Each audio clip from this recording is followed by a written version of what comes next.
I opened this old wooden box, worn by time, you know? Inside, it was like a treasure trove of memories with Robert, my late husband. There were yellowed letters and faded photos, but what really got me was finding his favorite recipe notebook. Robert, bless his heart, always believed in the magic I could whip up in the kitchen. He used to say my cakes could turn even the grayest days into moments of pure joy. You always saw something in me that I couldn't see myself, didn't you, honey? I whispered to the quiet kitchen. I swear, I half expected to hear his warm chuckle in response. That afternoon, I decided to give it a whirl. I dug out the bowls, measuring cups, and that mixer Robert gave me for my birthday years ago. I picked a recipe at random, promised a moist, fragrant lemon cake. Now, the treatment I needed was a real doozy, cost-wise, and doubt hit me like a ton of bricks. Was it worth fighting on? Life had lost its flavor since Robert passed. He'd tell me to keep fighting, to find joy in the little things, I murmured, trying to shake off that cloud of despair. I lost myself in the baking, allowing myself a moment of peace, a ceasefire in this constant battle with grief. While the cake was in the oven, I sat at the kitchen table, face in my hands. How did you make this look so easy, Robert? Where did you find the strength? The oven timer snapped me out of my thoughts. That golden top and the aroma filling the house gave me a warm sense of pride. Look at what we made, I said, setting the cake on the rack to cool, a hesitant smile on my face. That night, I cut myself a slice of that lemon cake and sat out on the porch. I took that first bite, tasting the sweet and tart flavors. You were right, my love. There's still joy here, even without you, I whispered, a confession to the universe. The next morning, I got a stack of bills in the mail. I went through each envelope slowly, each one a reminder that my pension barely covered the essentials. Electric, water, and last but not least, medical bills. How am I supposed to pay for all this? I asked out loud, knowing full well no one would answer. Sitting at the table, looking at the bills spread out before me, I allowed myself a moment of discouragement. Robert, you always knew what to do, I murmured, touching the empty space beside me. Facing all these challenges alone hit me like a ton of bricks. Robert and we'd spend our whole lives working our fingers to the bone for peanuts. Always dreaming of a future that seemed just out of reach, you know? Thinking about the choices we'd made, I remembered our late-night talks at that very same table. We'd always say to each other, let's wait till we're more settled to have kids. We kept putting off our dreams for a tomorrow that never came for Robert.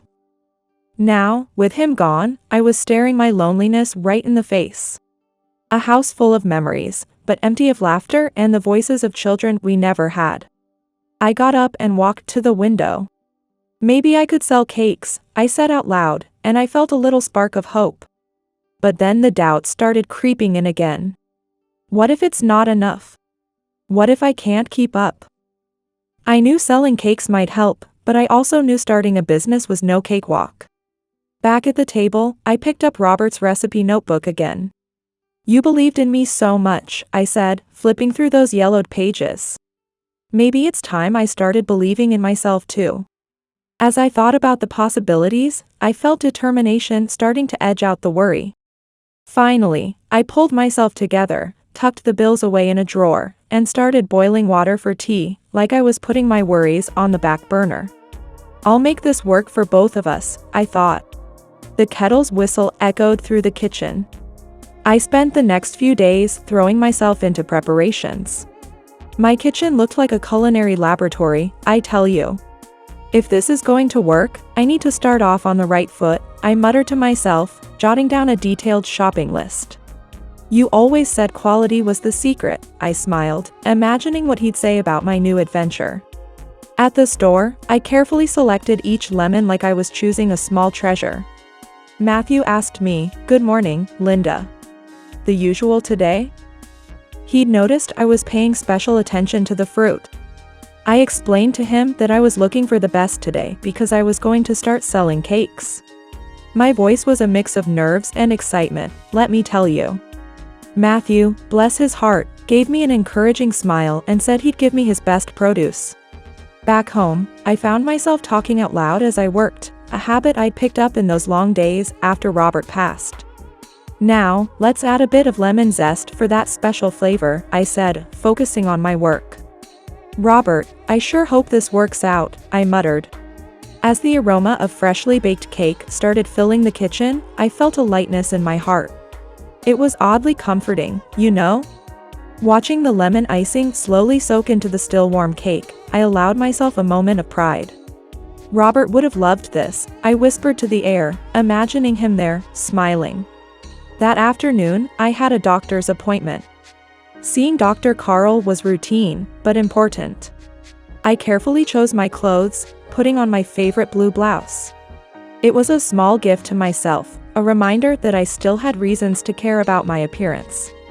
Walking to Dr. Carl's office, I rehearsed in my mind what to say about my health, my worries, and the little victories of each day. Somewhere in there, the idea of selling cakes to supplement my income was bubbling up, waiting for the right moment to be shared.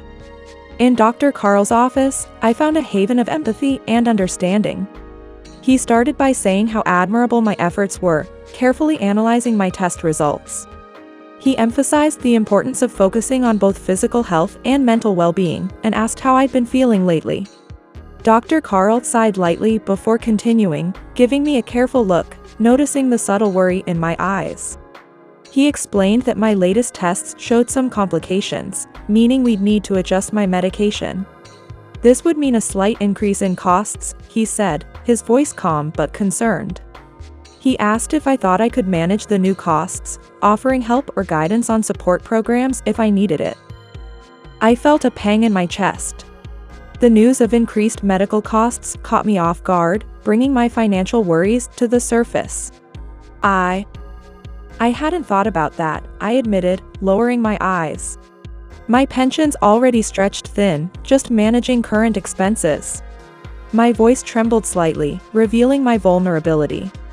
Noticing my growing concern, Dr. Carl set aside the test results and took on a more friendly, almost fatherly posture. He said he understood times were tough and he hadn't wanted to add to my list of worries. But dealing with this was important for stabilizing my health, he explained. Dr. Carl, bless his heart, paused for a moment, trying to offer not just comfort, but a practical solution. He said we'd work on this together and asked me to let him know if anything came up. He mentioned there were resources available that we could look into. Right then and there, I felt this urge to share my new idea. In his concern, I saw fertile ground for a little hope, you know? Actually, Dr. Carl, I said, I've been thinking of starting something.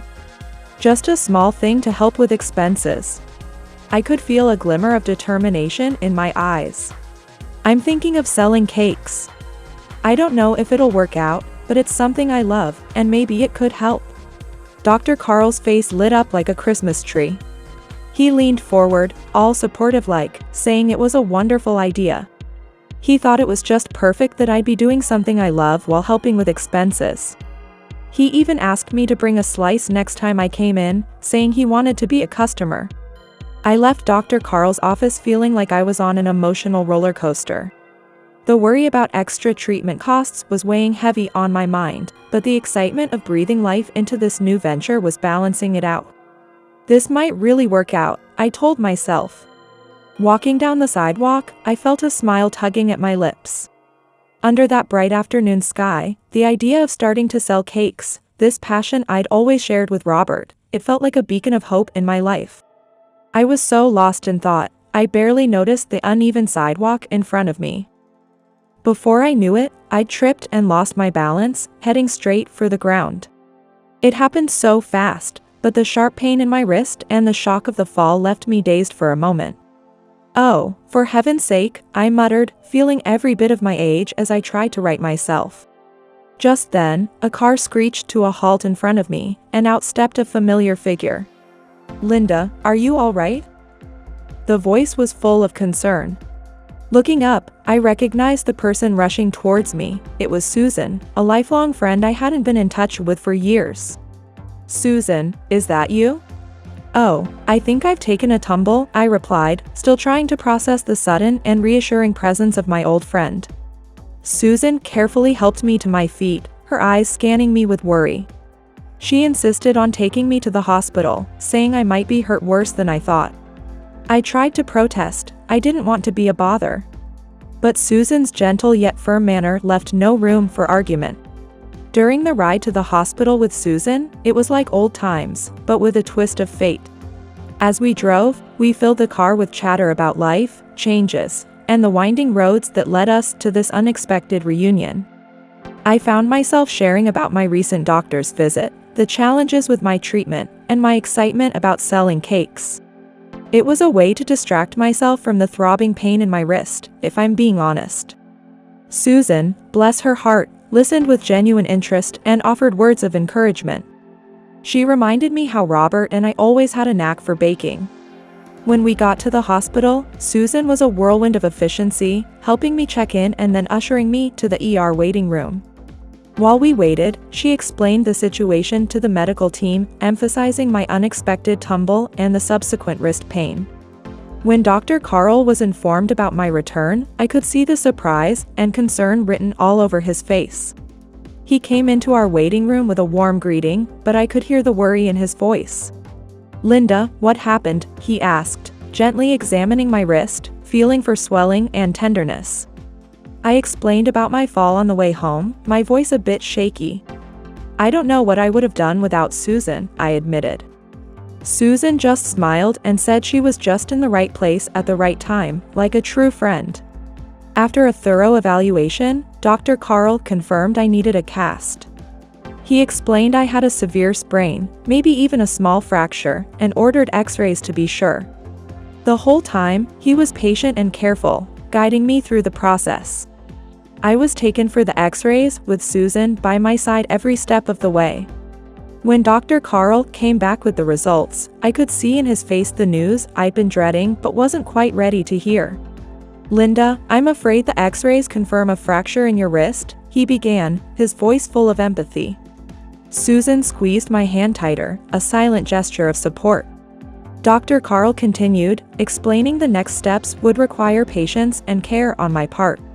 He said it would take about 6 weeks for the fracture to heal completely. I'd need a cast up to my elbow for the first 4 weeks, then a splint cast for about 2 more weeks that would allow elbow movement. With each word Dr. Carl spoke, I felt like another weight was being added to my shoulders. Tears started forming in my eyes and freely rolled down my face as the reality of the situation sank in. 6 weeks, I whispered between sobs. I had plans, my cakes, and now, how am I going to pay for all this? Dr. Carl offered me a tissue, his concern evident. He acknowledged that this must seem like a huge setback, and he didn't want to minimize my feelings. But he assured me they were there for me, to ensure all necessary follow-ups and explore every option for managing the costs. Susan, still by my side, spoke softly. She told me I didn't need to figure everything out at once, that the most important thing now was for me to recover. She promised she'd be there for me too. Despite their kind words and promises of help, I couldn't help but feel a wave of loneliness wash over me. Susan and Dr. Carl were discussing practical options for my care. I was lost in my own thoughts, mulling over the harsh reality that everyone has their own life to live, as we headed towards the hospital exit. Susan stuck by my side like glue. She said something that really got me thinking. She wondered if her passing by just as I fell was more than coincidence. She thought it might be a sign, like the good Lord was giving us a chance to rebuild and strengthen our friendship. I was still in shock from the day's events and the news about my fracture, so I just nodded slightly. My tears had dried on my face, but my heart still felt heavy as lead. I told Susan how grateful I was, more than she could imagine. But I couldn't let her change her life for me. She'd already done so much just that day, and I couldn't ask for more. Susan stopped in her tracks and turned to face me. She told me to listen up. This wasn't about changing her life. It was about being there when a friend needed her, and she thought she might need this as much as I did. Her voice was firm, but there was a gentleness there too, trying to ease my worries. I replied in a weak voice, asking about her job and family. I couldn't ask her to put her life on hold for me. The feeling of being a burden weighed on me more than the pain in my wrist. Susan took my hand in both of hers and gave me a comforting smile. She said we'd take it one step at a time, that she wasn't putting anything on hold. She wanted to be there. Back in my cozy house, Susan watched me, her expression a mix of disappointment and realism. I started to explain, my voice full of uncertainty. I told her I appreciated her generosity, but I couldn't see how this would work. First, I needed to buy ingredients, but I was barely covering medical expenses. Susan looked like she wanted to interrupt, but she stopped, sensing the sincerity and vulnerability in my voice. I continued, saying that even if we miraculously got started, I had no way to pay her. I couldn't promise a share of the profits when I didn't even know if there'd be any. A silence fell between us, heavy with unspoken realities. Susan finally spoke, her voice soft but firm. She said she understood, that she hadn't gotten involved expecting payment or anything. She just wanted to be by my side and help keep the fire of my passion burning. Trying to change the mood, I remembered the lemon cake I'd made yesterday. At least let me offer you a slice of the cake I made yesterday. I was planning to sell it, but... My voice trailed off. I got up and took the cake from the fridge. Carefully, I cut a slice and placed it in front of Susan. It was a simple offer, but loaded with meaning. When Susan took that first bite of cake, I could see the flavors explode on her taste buds. It was the perfect mix of sweet and tart, just like love and dedication, if you ask me. Right then and there, something clicked inside me. It hit me that everything that day wasn't just happenstance, but a path leading us to this very moment. As soon as that lemony goodness spread across her taste buds, I could see the wheels turning in Susan's head. She got this look in her eye, like she just had some kind of revelation. I could tell she was thinking about more than just helping me recover. She wanted others to experience this little slice of heaven too. Susan's face lit up like a Christmas tree. "Linda, this cake is out of this world," she exclaimed. Then she asked me what I'd like to do first when my wrist heals up. She wanted to talk about 6 weeks from now, to hear what her talented friend had in mind. I was still a bit caught up in memories and worries, but I welcomed the change of subject like a breath of fresh air. "Oh, Susan," I said, feeling a glimmer of hope in my eyes. "I really hope I can start baking again." I found myself smiling as I remembered something. Robert always used to say there's no sorrow a good lemon cake can't cure.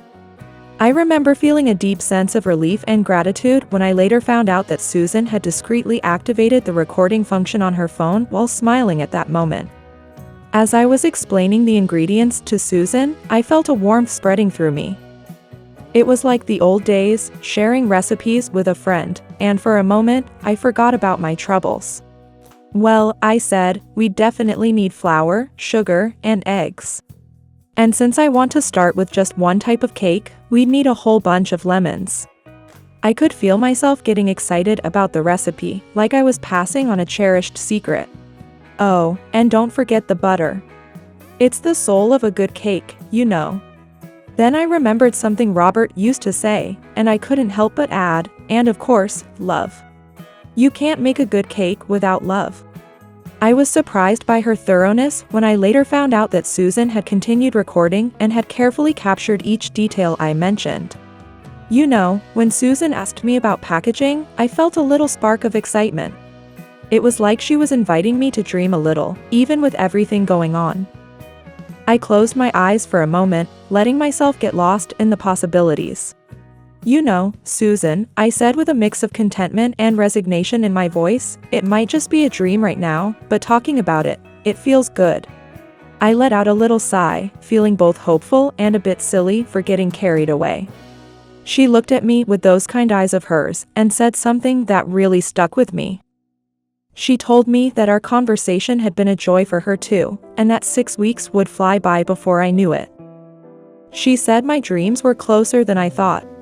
I just stared at her, feeling a mix of gratitude and a flicker of new hope in my eyes. I thanked her from the bottom of my heart, not just for that day, but for being there at the hospital, for bringing me home, and for our talk. Despite everything, I felt a glimmer of hope. Susan stood up to leave, but before she did, she gave me the warmest hug. She reminded me that this is what friends are for, and that she was just a phone call away if I needed anything. I hugged her back with all the love I could muster, thanking her again for letting me dream a little, even if it was just a dream for now. As she left with a final smile and wave, I was left alone with my thoughts and dreams. The days after my fall turned into a series of small challenges and moments of reflection. Sitting in the kitchen, I faced the reality of my limitations. I remember trying to open a tea package with one hand, thinking, how did simple things like mixing and baking suddenly become so out of reach? The silence in the house amplified my thoughts, turning each day into a journey of introspection. I couldn't help but imagine what Robert would do. I could almost hear his laughter and practical solutions. He always had an answer for everything. He'd probably tell me to use this time to plan instead of just moping around. But sitting there alone in the kitchen, I struggled to find that same resilience. Every attempt to do something on my own, whether making a simple meal or tidying up, ended in frustration. I kept telling myself, this is temporary, but those words felt hollow. I'd say, 6 weeks isn't the end of the world, Linda. You've been through tougher times. I tried to draw strength from memories of past challenges I'd overcome. Despite the moments of discouragement, I made an effort to stay positive. I turned to books and music to fill the silence around me. Still, the sense of isolation was palpable. The lack of a productive routine left an undeniable void. I thought, maybe I should start writing down those recipes. Plan for the future, like Robert would. The idea of writing with my left hand seemed like climbing a mountain though. Then, on one quiet afternoon as I was trying to organize recipes in my head, thinking about the days to come, a sound from outside interrupted my thoughts. A car horn blared on the street, an unexpected interruption in my monotonous days. Curiosity drew me to the window. It was Susan, just 3 days after our last encounter, her car loaded with bags I couldn't quite make out from a distance. I'll tell you, when I saw Susan pull up, it was like a tidal wave of emotions washing over me. I couldn't even finish the thought, could she be? Before hope started swelling inside me. When the door swung open and Susan waltzed in with bags full of supplies, declaring, Linda, surprise, I thought I was seeing things. I watched, dumbfounded, as she unloaded flour, sugar, eggs, and a mountain of lemons onto my kitchen table. She started explaining how she'd been doing her homework for the past 3 days, researching baking and what we'd need to get started. Her enthusiasm lit up the kitchen brighter than the afternoon sun, I swear. She had this idea that she could be my hands while I'd be the brains of the operation. I was still processing the scene in front of me when I found my voice. Susan, this is unbelievable. But why? Why do all this? I asked, my voice a mix of gratitude and bewilderment. That's when she told me something that hit me right in the heart. She'd recently lost her husband too. She said, in that soft voice of hers, that she'd felt like he was telling her to come back to her hometown. It was like she was hearing his advice in her head, she said. Maybe it was a kind of madness, but she decided to listen. I held her hand as she spoke, hanging on every word. She told me that when she found me that day, fallen on the sidewalk, she couldn't shake the feeling that it wasn't just chance. It was like everything was falling into place, she said. She paused for a moment, giving me a sad little smile. Remember when I said I wasn't putting anything on hold? This is what I meant, she told me. She explained that with her kids all grown up and starting their own lives, she'd been looking for a new purpose. I understand, Susan, I said, my own voice thick with emotion. It all makes sense now. You choosing to be here, at this point in my life, helping me rebuild my dreams. I can't think of anything more beautiful. We shared a moment of silence, just letting it all sink in. Finally, Susan broke the silence, saying she really believed we were doing the right thing. Who knew, she said, maybe this was the adventure we both needed, a way to heal, grow, and find new joy. After our little moment of reflection, Susan shook her head as if to clear away the emotional fog. With a playful smile, she said it was time to get down to business. All right, let's start production, I suggested, feeling a spark of enthusiasm in my eyes. Lemon cake holds a special place in my heart. Robert always said it was the taste of our home. Susan was all ears, ready to absorb every word as I started explaining the ingredients. First, the lemons need to be tart but juicy. The acidity gives the cake its special flavor, I explained. And good quality butter is key for the right texture. I went on, sharing all the little secrets I'd learned over the years. After mixing the batter, the trick is to bake it slow and low. That way, the cake rises evenly and the outside doesn't burn before the inside is done, I continued. And when it's just out of the oven, that's when the magic happens. You pour the lemon topping over the still warm cake. You know, as I finished explaining about the lemon topping, I could feel my eyes light up. Sharing this recipe that I loved so much, it was like passing on a piece of my heart. Susan, bless her, she was inspired by my dedication. She suggested we think about packaging next, saying that as a retired teacher, she knew a thing or two about decorating and creativity. I couldn't help but smile gratefully at her, appreciating the change of topic and her infectious enthusiasm. That's wonderful, Susan, I said. I've been imagining something simple but elegant, you know? Something that shows it's made with love. Well, Susan got so excited about contributing her skills that she started sketching out ideas right then and there. She thought we could use craft paper, saying it's simple but has a rustic charm. She even suggested adding ribbons or little bouquets of lavender or rosemary for a touch of fragrance. As we planned and experimented, Susan and I found a new rhythm to our days. My kitchen turned into a baking laboratory, I tell you. We were covered in flour, eggs, sugar, and lemon as we tried out different lemon cake recipes. Susan mixed, whipped, and baked under my guidance, making little tweaks to the original recipe. I watched and advised, always keeping an eye on the essence of the recipe we'd shared. We might not want to make it too complicated, I reminded her. The beauty of this cake is in its simplicity. After a few tries, we came to a conclusion: my original recipe couldn't be beat for its simplicity and authentic taste. As the night wore on, the kitchen quieted down, and we shared stories and memories. Susan started working on the packaging, cutting and folding craft paper, decorating it with handmade designs. Our conversation flowed freely, with laughter and thoughtful silences, strengthening the bond between us. As it got later, I could see Susan fighting sleep as she finished the last package. Let's call it a night, Susan, I suggested. We've done more than enough for today.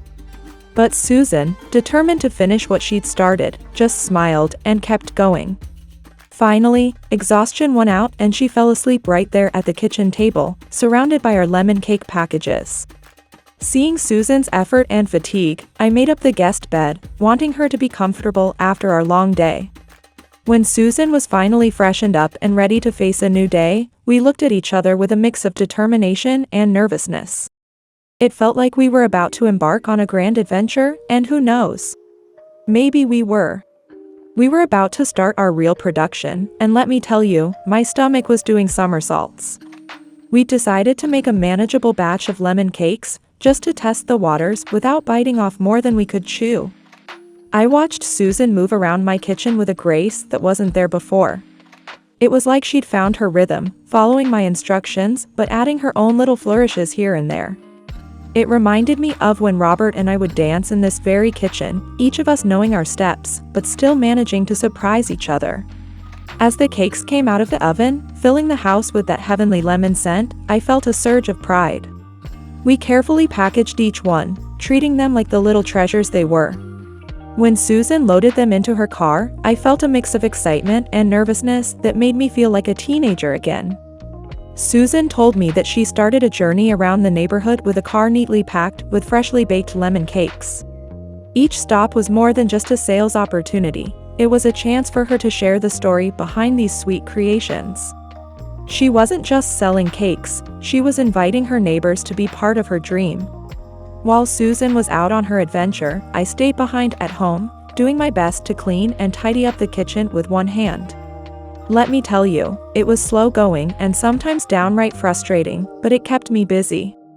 I didn't want to spend the whole time worrying about how Susan was doing out there. As I wiped down the counters, I couldn't help but chuckle to myself. We're like two young girls heading out on an adventure, I said to the empty room. Hope and doubt were having a quiet battle in my mind, and I wasn't sure which one was winning. Susan told me that as she went around, she encountered various reactions. Some doors opened with welcoming smiles and curious looks, with residents eager to hear about her sweet products. But other doors were closed before she could finish her first words, leaving her momentarily disheartened.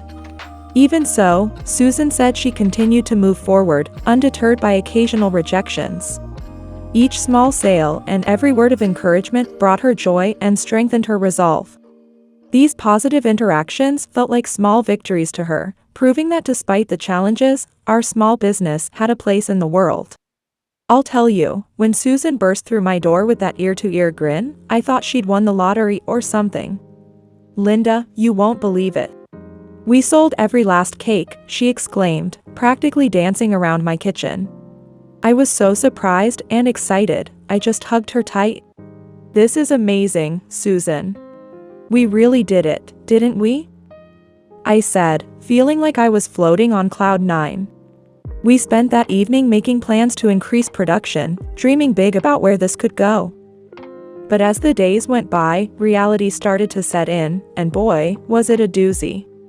Susan and I sat at my kitchen table, the weight of our challenges heavy on our shoulders. How are we going to get more customers? I wondered aloud. And if we do, how in the world are we going to manage increased production?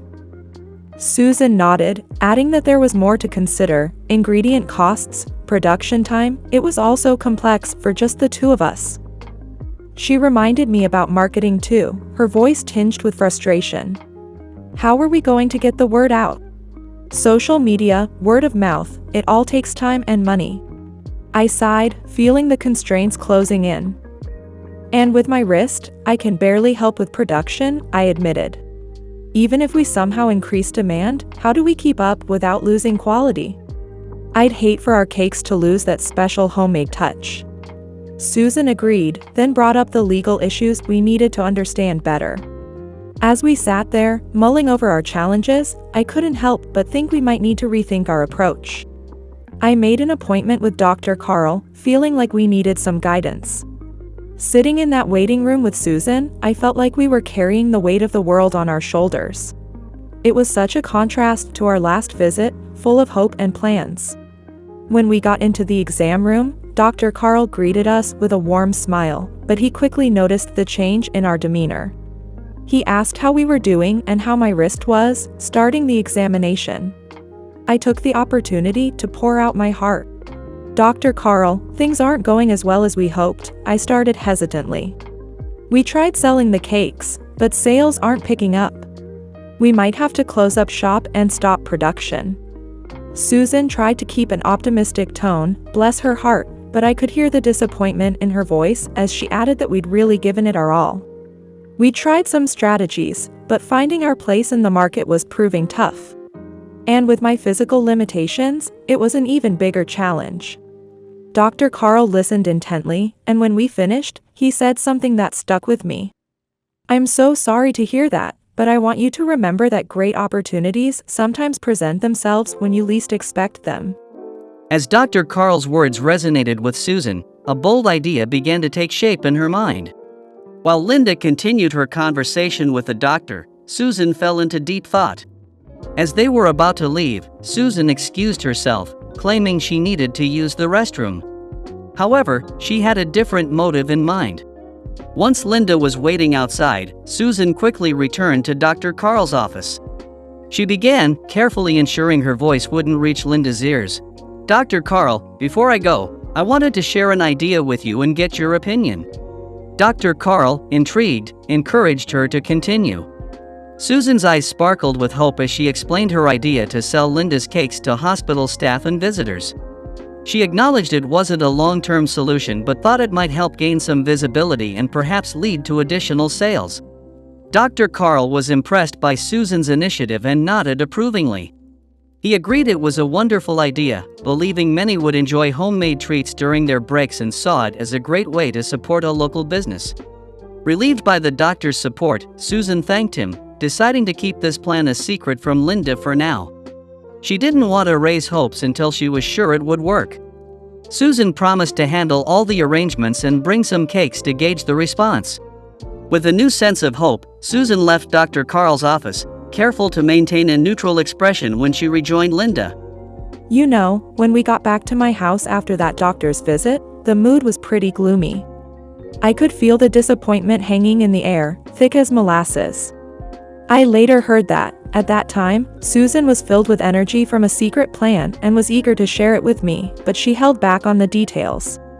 She knew that sometimes, the sweetest surprises come when you least expect them. But then Susan, bless her heart, she started talking about this new idea she had. She was being all mysterious, saying we might be looking in the wrong places for customers. She talked about finding people who'd really appreciate a homemade treat during the day, folks who needed a little comfort and joy. I've got to admit, I was skeptical at first. I mean, we tried so many things already. But there was something in Susan's voice, a spark of excitement she couldn't quite hide. You've always been the adventurous one, I told her with a little smile.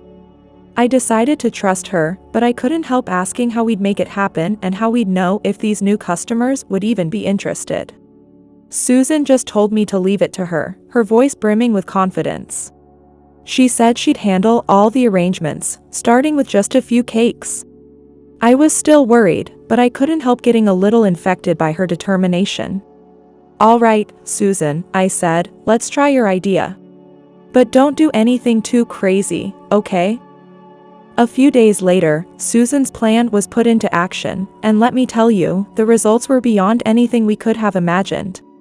Those lemon cakes we'd made so carefully? They sold out, down to the last crumb. For the first time since we started this journey, we were seeing a profit. It was like a sign that maybe, just maybe, this dream of ours could become a sustainable reality. As we were counting our earnings, Susan finally spilled the beans about where she got the inspiration for her idea. She reminded me of what Dr. Carl had said that day, about the biggest opportunities coming when you least expect them. That's what had given her the idea, she said. I listened to Susan's story, feeling a mix of surprise and admiration. So that comment was like a revelation for you, wasn't it, Susan? I asked. She nodded, still keeping some of the details to herself. When the 6 weeks were up and it was time to get my cast off, I was a bundle of nerves and excitement. Our lemon cake business was doing surprisingly well, and I decided to bring a slice for Dr. Carl as a thank you. At the hospital, Dr. Carl called me in. Susan asked if I wanted her to come with me, but I told her to go grab a coffee while I had my checkup. Alone with Dr. Carl, I shared the good news. The business is doing well, Dr. Carl. I'm so happy, I told him. We're not only able to pay for the treatments, but we might even be able to expand a bit. My eyes were probably sparkling as I said it. Dr. Carl seemed genuinely pleased with my progress. He offered me some water, gesturing towards a small fridge in the corner of the exam room. I thought it would be the perfect moment to sneak the slice of cake into the fridge as a surprise for him. But when I opened that fridge door, well, I was the one who got surprised. There, staring back at me, were rows of lemon cakes identical to mine. I felt like I'd stepped into the Twilight Zone. These cakes, they're exactly like mine. How? I asked, turning to Dr. Carl. My mind was racing, trying to make sense of it all. Dr. Carl, bless his heart, tried to keep a straight face as he explained he'd pointed out the fridge on purpose. He said Susan could explain it better and called her in. When Susan walked in with 2 cups of coffee, grinning like the cat that got the cream, I knew she was in on it. Susan, did you know about this? I asked, pointing at the fridge full of my cakes. She exchanged a look with Dr. Carl before spilling the beans. Turns out, after our last visit, she'd hatched this plan with Dr. Carl to sell my cakes at the hospital. I was floored, to say the least. But as the shock wore off, I started to realize what they'd done for me. So you two have been doing this behind my back? And all these cakes in the fridge? I asked, my voice a mix of disbelief and gratitude. Susan explained they wanted to show me that my work was appreciated, that people loved what I made. I looked from Susan to Dr. Carl to the cakes in the fridge, and suddenly, I couldn't help but laugh. It was a laugh of relief, of joy, of, well, everything. I don't know what to say, I managed to get out. Thank you both. This means more than you know. As we celebrated our little success, Susan, always the visionary, dropped another bombshell. She suggested we set up shop right outside the hospital. I was still reeling from the first surprise, and this new idea filled me with a mix of anxiety and excitement. Are you serious, Susan? That's wonderful, but what about all the problems we talked about before? How do we solve those? Susan, ever prepared, had answers for everything. She'd contacted experts to help with sales, product management, and marketing. She'd even found a lawyer specializing in small businesses to help with licenses and regulations. As she laid out her plan, I could see our future becoming clearer and brighter. And how do we fund all this? I asked, always the practical one.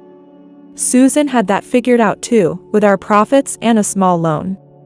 I felt so grateful for Susan, my friend and now invaluable partner. Susan, I don't know what to say. You've thought of everything. She took my hand and said, let's do this together, Linda. I'm sure we can make this dream a reality now. Months later, our little Linda and Susan's cake shop was thriving beyond our wildest dreams. Every morning, I woke up with a new sense of purpose and passion. One day, as we watched the bustling shop, Susan turned to me and said, Linda, I have something to tell you. I thought my life was settled, that the surprises were over. But look at this business has given me a second chance at life. It's shown me there's still so much to experience and explore. I felt an overwhelming sense of gratitude for how my life had changed. The success of our shop meant more than just financial stability. It meant the freedom to dream new possibilities. Susan, I said, my voice thick with emotion, I used to worry every day about the next medical bill, about facing old age and loneliness. But now, those worries are in the past. We can travel, enjoy life in ways I never thought possible. I continued, my eyes shining, Robert would be so proud. We've done something wonderful together, and we're still doing it. We're still alive, and the world is out there for us to explore. This shop has become more than just a bakery.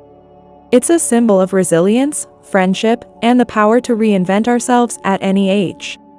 As Susan and I stood there, bonded by our friendship strengthened through hardship and shared triumphs, we looked to the future not as a distant horizon, but as an invitation to new adventures, new dreams, and new memories to create. If you enjoyed this heartwarming tale of friendship and new beginnings, we'd be mighty grateful if you'd hit that like button and subscribe to our channel. Your support gives us the strength to keep bringing you these inspiring stories that touch the soul. Don't miss out on the next captivating tale that's just around the corner. Your encouragement means the world to us, it truly does. So until next time, take care, and remember, it's never too late for a second chance at happiness. We'll see you soon with another story that'll warm your heart and lift your spirits.